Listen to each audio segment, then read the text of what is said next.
Super large phones until now have been the exclusive domain of Android.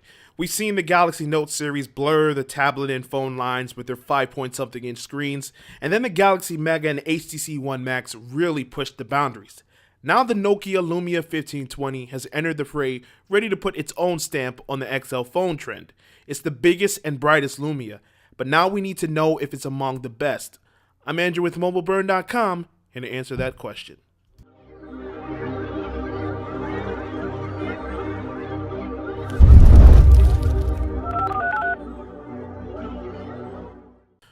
Alright, here's a confession.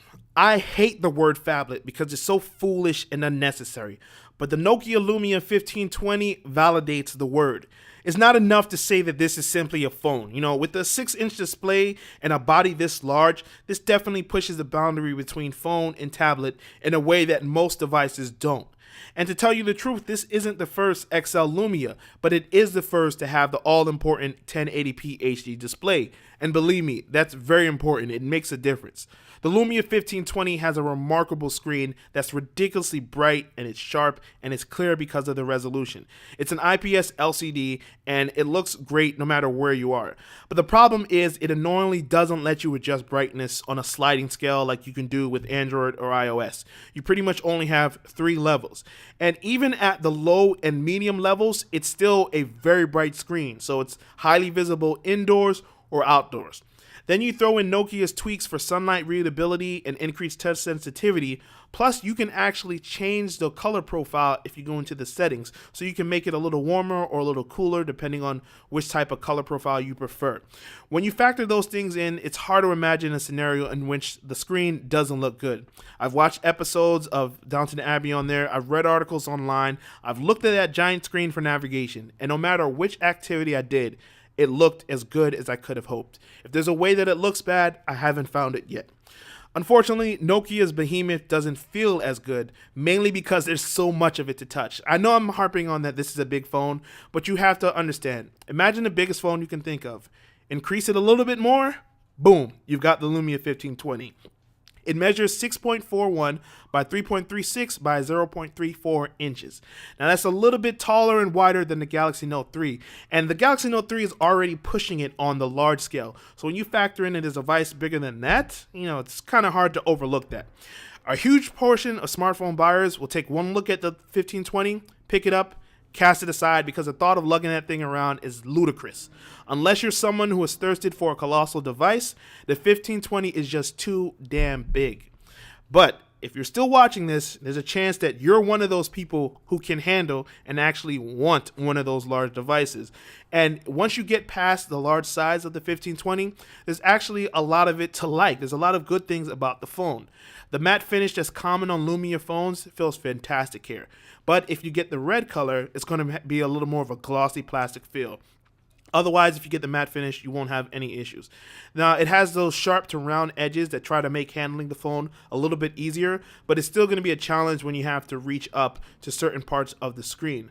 But I will note that otherwise, if you can handle the phone, it's going to be very good. This isn't a one-handed device. You're going to need 2 hands, but once you get those 2 hands comfortable, it's going to be pretty good. Other hardware factors that you have to consider, this is grade A awesome by smartphone standards when it comes to the speakers. The speakers are loud and clear for music, podcasts, phone calls, everything. And another great aspect of the hardware is that despite AT&T weakening it down to 16 gigabytes of storage, you can finally expand your memory with a 64 gigabyte micro SD slot. How long have you waited to see that on a Lumia? The large display makes it possible to do some interesting things with Windows Phone. For instance, the Live Tiles now has a 3rd row where you can show the snippets of information and personalize your apps list. Now, some might prefer a dedicated notification center, myself included, but at the same time, if you do like Live Tiles, the 1520 is going to attract you because you can pack more information because of the software changes. And while we're on the subject of software changes, I have to point out that this is the first time I'm reviewing a Windows Phone that I can't say Instagram isn't available, because it is. And yes, the app is still in beta and very limited, but at the same time, progress has been made. And you can say the same thing about Vine, Redbox Instant, and a few other apps that Nokia lobbied to come onto Windows Phone. We get it, Windows is always going to lag behind Android and iOS. That's not something that's going to change for the next 2 years. But aside from having app envy, that's fading away. It's turning more into feature envy. If you can deal with waiting for features to come, then it's going to be tolerable. But if you're someone who's locked into the Microsoft ecosystem, you might not even care about most of these apps that people clamor for. So for you, it's not going to matter to you. Think about it this way. If you need to do a spreadsheet for your work, you don't care about having Instagram. You want to have that Excel sheet. And it's going to look a lot better on that 6-inch 1520 than it will on an iPhone 5S. So if you can deal with the subpar YouTube mobile site and the poor support that Google has for Windows Phone, it's going to be much easier for you to use a Lumia 1520. And one of the reasons that the software experience feels better, aside from having more choices, is that you now have more powerful hardware. There's a Qualcomm Snapdragon 800 quad-core processor with 2 gigabytes of RAM in the Lumia.